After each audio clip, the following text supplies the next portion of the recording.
Good morning, everybody. It is Friday. That means no new assigned work today, and really just finish up everything we had for the week. Quick little answer key on the screen here. This is Thursday's check-in answer key.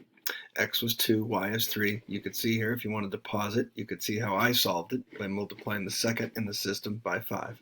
Assignment 5 are 3 answers here. Approximately 31, approximately 28, and none of the above on number 4 because X was 10.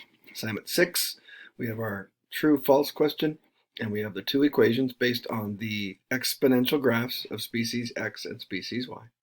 And then last thing for you today is here's your list of everything that's due today. All your daily check-ins, Monday through Thursday. Assignments 5 and 6, quiz 1. I am going to put a retake of quiz 1 on our stream. Please email that to me if you want that graded. Okay, have a great Friday. Remember, you can always go back and complete any work for the week later on in the week because I know not every day works out great to get to a laptop or to get internet access. Hey, have a great weekend. Hopefully we get some good weather. See ya.